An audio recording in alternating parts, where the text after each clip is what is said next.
Srima ভাষিত Gyandayini doctor পূর্বা সেনগুপ্ত। মন্ত্র জপ অন্তিম পর্ব। রাজেন মহারাজ মাকে বললেন, মা, পূর্বে কেমন জপধ্যানে মন বসত, কিন্তু এখন কিছুদিন নানা কাজে চঞ্চল থাকায় মন তেমন স্থির হয়ে বসে না। জপ ধ্যানও তেমন করতে পারছি না। মা স্থিরভাবে সব কথা শুনে বললেন, বাবা, প্রথমে একটু আস্বাদ না পেলে কি অবলম্বন করে সমস্ত জীবন কাটাবে? তাই ঠাকুর একটু মৌতার দিয়ে তার কাজগুলি সমাধা করে নিচ্ছেন। তোমাদের দ্বারা প্রয়োজন মতো তার কাজগুলি করিয়ে নিয়ে পরে আরও কত উচ্চভাব অনুভব করাবেন, আনন্দ পাবে। ভাবনা কি? এখন তার কিছু কাজ করো, পরে আবার সব হবে। ঠাকুর আছেন, তাকে ভুলো না। তাকে মনে করে যেমন যেমন আসবে কর্তব্যগুলি করে যাবে। এক সন্তানকে মা বলেছিলেন, ঠাকুরকে ডাকলে আর সাধন ভজন করলে সব হবে। সন্তান সংশয় প্রকাশ করলে মা বলেন, জপ ধ্যান না করলে কি হয়? সেসব যে করতে হয়। সন্তানটি বলে, জপ টপ করেও মনের ময়লা একটুও কাটেনি। মা শুনে বললেন, বাবা, মন্ত্র জপ করতে করতে কাটবে, না করলে চলবে কেন? পাগলামি করো না। যখন সময় পাবে মন্ত্র জপ করো, ঠাকুরকে ডেকো।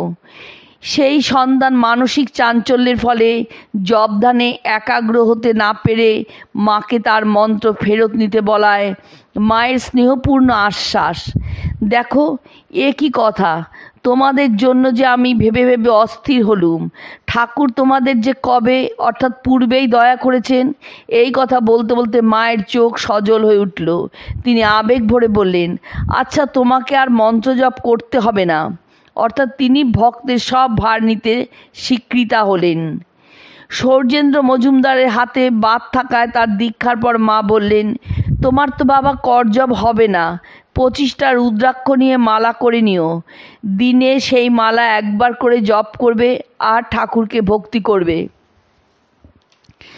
কোনো সন্ন্যাসী দর্শন হয় না বলে আক্ষেপ করলে মা তাকে জপ বাড়িয়ে দিতে বলেন। যোগীন মাও বলেন, হ্যাঁ, নাম ব্রহ্ম।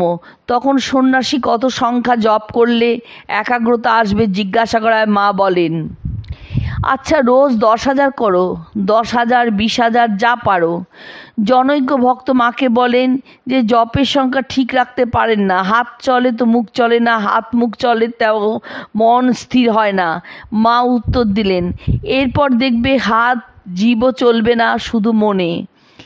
সরলা দেবী মার কাছ থেকে কিভাবে জপ করতে হবে জানতে চাইলে মা বলেন, যেমনভাবে করবে তেমনিভাবেই হবে। ঠাকুরকে সর্বদা আপনার ভাববে। ভক্ত প্রশ্ন করে, মা, আমাদের জপধ্যান কী পদ্ধতিতে করতে হবে?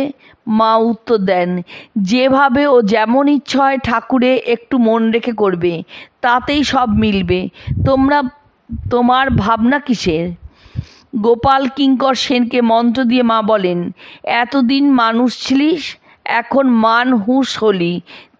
তুই ডাকিস তাকে, বেশি জপ করো আর না করো। মাকে জিজ্ঞাসা করা হলো, ধ্যান ট্যান তো কিছুই হয় না মা। মা উত্তর দিলেন, তা নাই বা হলো, ঠাকুরের ছবি দেখলেই হবে, স্মরণ মনন থাকলেই হবে, ছায়া কায়া এক।